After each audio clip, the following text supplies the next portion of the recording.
நம்ம கட்சியினுடைய 2வது ஆண்டு விழா, அதாவது 3rd இயரோட தொடக்க விழா இன்னைக்கு தமிழ்நாட்டில் ஒரு மிகப்பெரிய ஒரு கட்சியாக நம்ம வளர்ந்து இருக்கிறோம் அப்படின்னா அது உங்களால் தான். ப்ளஸ் நம்மளை நேசிக்கிற கோடிக்கணக்கான மக்களும் தான் அதுக்கு ஒரு மிக முக்கிய ஒரு காரணம். நீங்கள் தான் என்னுடைய ஒரு மிகப்பெரிய ஒரு பலம். உங்களை நம்பி தான் நானும் நம்ம கட்சியும் இருக்கிறோம். இதை நான் சொல்லி தான் உங்களுக்கு தெரியணும்னு அவசியம் இல்லை, இது உங்கள் எல்லாருக்குமே நல்லா தெரியும். அதனால் இன்றைக்கி உங்கள் எல்லாருக்கும், நம்ம கட்சியில் இருக்கிற தோழர்களுக்கும் தொண்டர்களுக்கும், இந்த கட்சியினுடைய ஒரு தலைமை தொண்டனான என்னுடைய வாழ்த்துக்களும் நன்றிகளும்.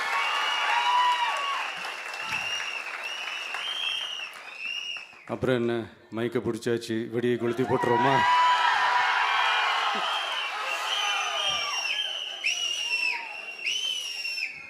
(1977) ஜூன் மாதம்னு நினைக்கிறேன். ஜூன் மாதத்தில் புரட்சித் தலைவர் எம்ஜிஆர் அவர்கள் ரேடியோவில் ஒரு பேட்டி ஒன்று கொடுத்தாங்க. அதில் பேசும்போது சொன்னாங்க, பேரறிஞர் அண்ணா அவர்கள் இருந்த இடத்தில் இப்படிப்பட்டவர்களும் அமர்கின்ற ஒரு நிலைமை ஏற்பட்டுச்சேன்னு எண்ணி எண்ணி கண்ணீர் வடித்தேன். அன்னைக்கு அந்த கண்ணீரை துடைக்க ஆரம்பித்த இயக்கம் தான் அண்ணா திராவிட முன்னேற்ற கழகம்னு சொன்னார். அதே மாதிரி 2017 அப்புறம் 2021 அப்புறம் தமிழ்நாட்டுடைய நிலைமையை பற்றி யோசித்து பார்த்த நம்ம தமிழக மக்கள், காமராஜர் அவர்கள் இருந்த இடத்தில், அண்ணா அவர்கள் இருந்த இடத்தில், எம்ஜிஆர் அவர்கள் இருந்த இடத்தில் இப்படிப்பட்டவர்களும் அமர்கின்ற ஒரு நிலைமை ஏற்பட்டுருச்சேன்னு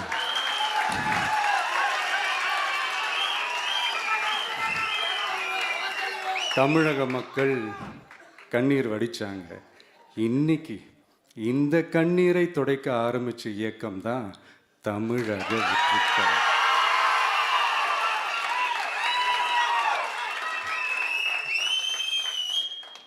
இப்படியெல்லாம் நம்ம பேசுறதுனால கண்டிப்பாக சில பேர் கொந்தளிப்பாங்க.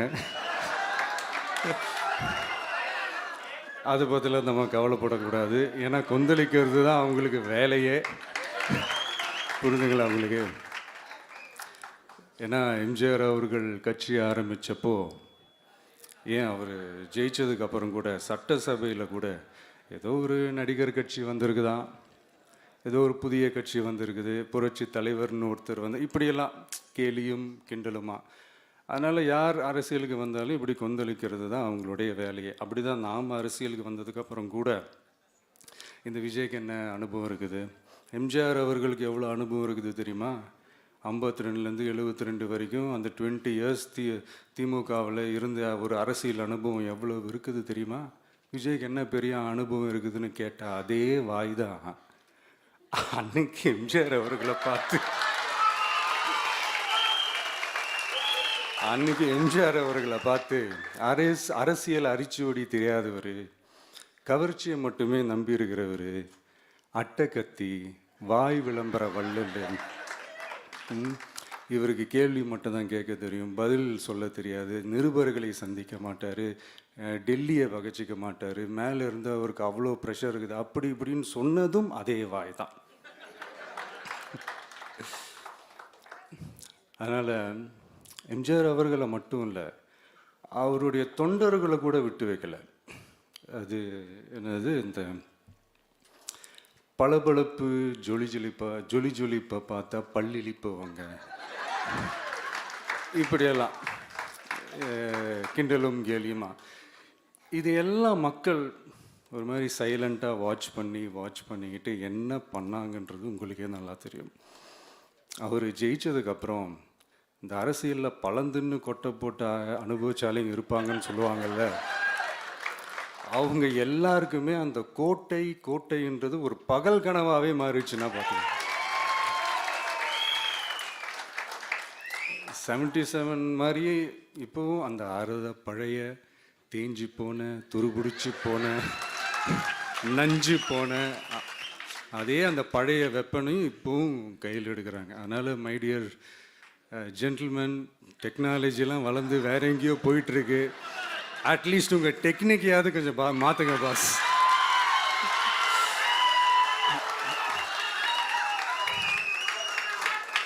காமராஜர் அவர்களையும் விட்டு வைக்கல. அவருக்கு இலக்கியம்னா என்ன தெரியும்? அவர் மாபெரும் புலவர், அந்த புலவர் இந்த புலவர்னு அவரை பற்றியும் கிண்டலும் கேலியுமா. அதான் முன்னாடியே சொன்ன மாதிரி யார் எதிர்த்து நின்னாலும் அவங்கள கொந்தளிக்கிறது தான் அவங்களுடைய வேலையே.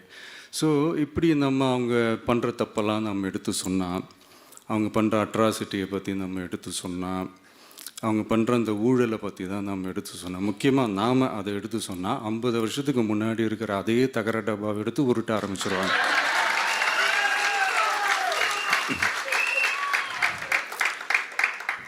பவள விழா பாப்பாவுக்கு வேற என்ன தெரியும்?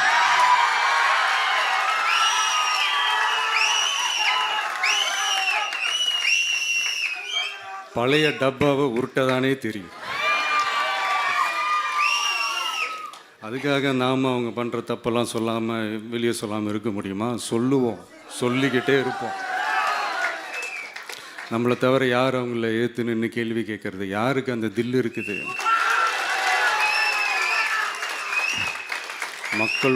மக்களோட ஒரே பிரதிநிதி நாம் மட்டும்தான்.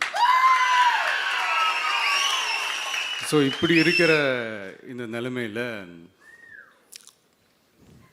இன்றைக்கி இந்த டிஜிட்டல் உலகத்தில் திருவள்ளுவர் இருந்திருந்தாருன்னா இந்த தீய சக்தியை பற்றி என்ன திருக்குறள் எழுதியிருப்பார்? ஒரு கற்பனையா, அநீதி, அராஜகம், தில்லுமுள்ளு இவை எல்லாம் திமுக முதற்றே உலகு.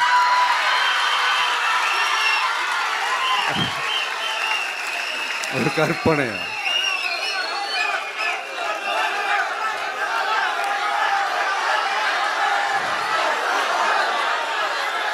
அநீதி, அராஜகம், தில்லுமுள்ளு இவை எல்லாம் திமுக முதற்றே உலகு.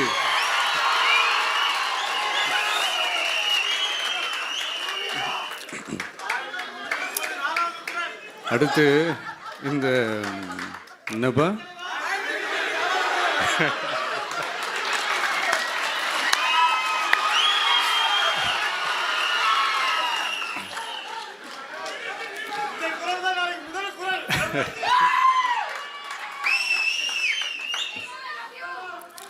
அடுத்து இந்த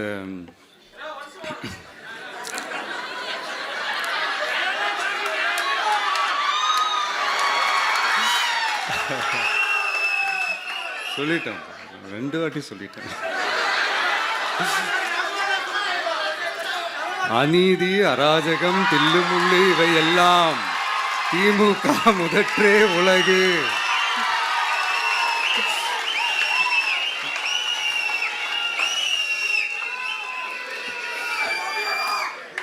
அடுத்து இந்த மும்முனை போட்டி, 4 முனை போட்டி அப்படிலாம் சொல்கிறாங்களே, சரி அவங்கள பொறுத்த வரைக்கும் அப்படியே இருக்கட்டும். அதில் மாபெரும் மக்கள் சக்தியாக நம்ம அணி ஒரு பக்கம், அடுத்து திமுக தலைமையில் மற்ற கூட்டணி கட்சிகள் ஒரு பக்கம், அடுத்து பாஜக தலைமையில் மற்றும் பலர்.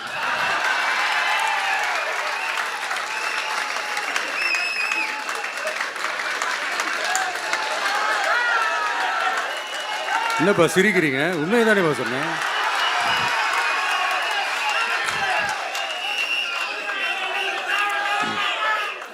ஸோ இப்படி எத்தனை சக்திகள் எத்தனை பேர் வந்தாலும் திமுகவை வீழ்த்துறதுக்கு மாபெரும் மக்கள் சக்தியான நம்மளால் மட்டும்தான் முடியும். நம்ம டிவிகேவால் மட்டும்தான் முடியும்.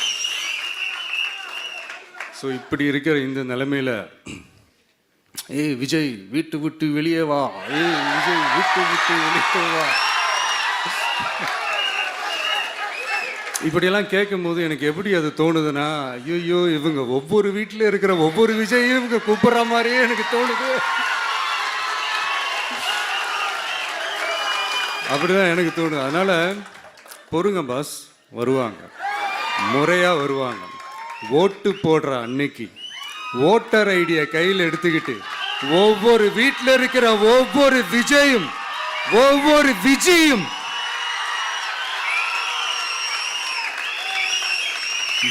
பூத்தா காலையிலேயே வந்து நிப்பாங்க பாருங்க. அன்னைக்கு தெரியும் பாருங்க, ஏண்டா இந்த விஜய கூப்பிட்டோம்னு.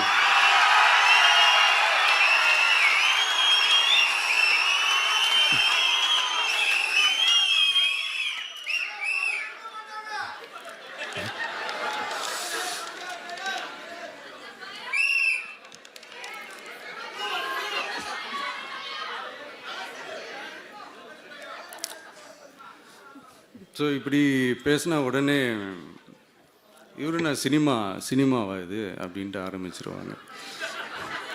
நான் சினிமா விட்டாலும் நீங்கள் சினிமா விட மாட்டேங்கிறீங்களேப்பா.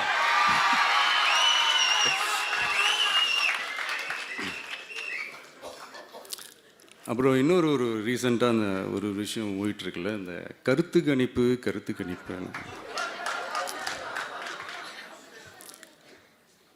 அதில் நிறைய பேர் உண்மையான கருத்து கணிப்புலாம் சொல்கிறாங்க. அதையும் நான் தப்பு சொல்லலை. சில பேர் கடுப்பில் விட்ட கணிப்பாகவும் இருக்குது, அதையும் நான் தப்பு சொல்லலை. இந்த கடுப்பில் விட்ட கணிப்பாளர்களுக்கு நான் சொல்லிக்கிறது என்னென்னா, ஒவ்வொரு ஊராக தெருவாக வீடாக போய் நீங்கள் அந்த கருத்து கணிப்பு எடுத்து பாருங்கள். ஒவ்வொரு வீட்லேயும் டிவிக்கு இருக்கிறத நீங்கள் பார்ப்பீங்க.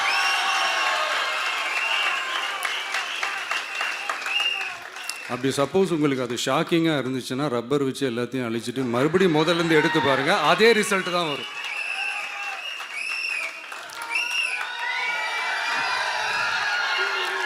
இது என்னப்பா லாஜிக்கு, அது எப்படி எல்லார் வீட்லேயும் டிவிக்கு இருக்கும் அப்படின்னு நீங்கள் கேட்டிங்கன்னா, ஒரு சின்ன சாம்பிளுக்கு ஒரு சின்ன டெஸ்ட் ஒன்று பண்ணி பாருங்களேன். நம்ம சிஎம் சார் இருக்காங்கள்ல, ஸ்டாலின் சார், ஒரு 2 இயர்ஸ் பேக் இருக்கும்னு நினைக்கிறேன். ஒரு மேடையில் பேசும்போது சொன்னாங்க, இந்த மாதிரி என்னோட அவங்களுடைய கட்சிக்காரங்க சில பேர் பண்ணுற அட்ராசிட்டி, ஒரு சில மந்திரிகள் பண்ணுற சில அட்ராசிட்டிஸ்லாம் பார்த்து ராத்திரியில் எனக்கு தூக்கமே வரமாட்டேங்குது அப்படின்னு ஒரு 2 இயர்ஸ் பேக் இருக்கும்னு நினைக்கிறேன். அந்த வீடியோ கூட இருக்குது. அப்படி இருக்கிற அவர் என்னைக்காவது ஒரு நாள் அசந்து தூங்குவார்ல, அப்போ அவர்கிட்ட போய், சார்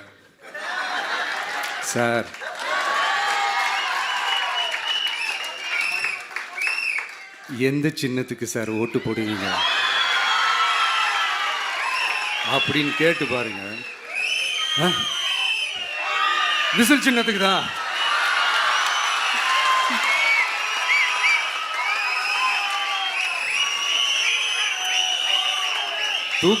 தூக்கத்தில் இப்படி டப்புன்னு எழுப்பி கேட்டால் டப்புன்னு உண்மையை போட்டு உடைச்சிருவாங்க. அதுக்கு சொன்ன அப்படி இருக்கிற இந்த நிலைமையில் டிவிக்கே வந்து சிட்டியில் தான் இருக்குது, டவுனில் தான் இருக்குது, வில்லேஜ் சைட்லலாம் இல்லை அப்படின்னு சொல்கிறவங்களுக்கு இந்த மாதிரி சில டெஸ்டெல்லாம் பண்ணி பாருங்கள், தெரியும்.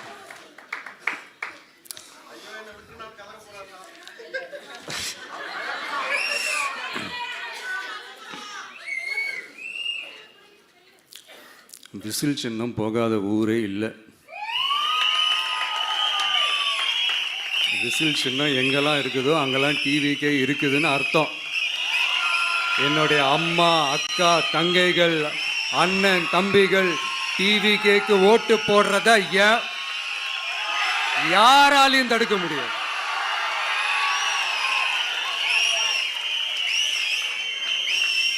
ரத்த சொந்தமா நம்மளை நினைக்கிற நம்மளோட வகையராக்களை எந்த கட்சியாலையும் எவ்வளவு விலை கொடுத்தாலும் வாங்கவே முடியாது.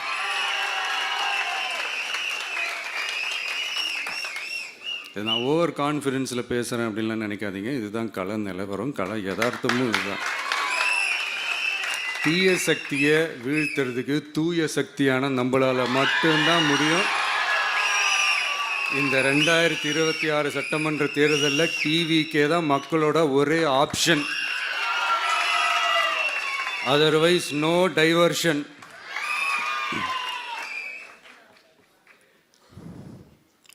இந்த டப்பா இன்ஜின், ஓட்டை இன்ஜின், எவ்வளோ இன்ஜின் வந்தாலும் டாப் இன்ஜின் நம்ம டிவிக்கே தான்ன்றதை மக்கள் ஆல்ரெடி முடிவு பண்ணிட்டாங்க. அதனால் நம்மளுடைய தோழர்கள் அதை மனசில் நல்லா ஏற்றிக்கிட்டு இன்னும் ஷார்ப்பாக ஒர்க் பண்ணுங்கள். நான் ஏற்கனவே சொன்ன மாதிரி ஒன்றியம், நகரம், பேரூர், பகுதி, கிளை எல்லா இடத்துலையும் அந்த பூத்தாக அந்த நம்மளுடைய வேட்பாளர்களுக்கு ஒற்றுமையாக இருந்து வேலை செய்யுங்க. நமக்கு மாபெரும் கூட்டணியான மாபெரும் மக்கள் சக்தியான குடும்பமாக நம்மளோட இருக்கிறாங்க. இன்னொன்று அன்றைக்கி நான் சொன்ன மாதிரி நம்மளுடைய விசில் சின்னத்துக்கு ஓட்டு போட வைக்கிறது மட்டும்தான் உங்களுடைய வேலை. மற்றதெல்லாம் மக்களோட சேர்ந்து நான் பார்த்துக்கிறேன்.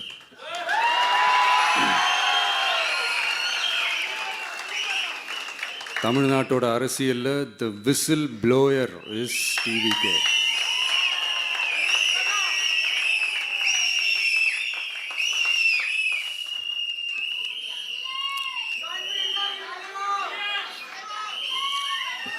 நம்ம மக்கள் இந்த விசில்ல ஊதுல இந்த தீய சக்தியும் இந்த ஊழல் சக்தியும் தெரிச்சு ஓடணும்.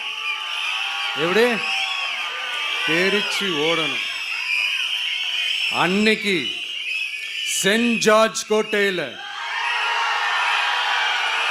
டிவிக்கு ஆளும் கட்சியா எழும்.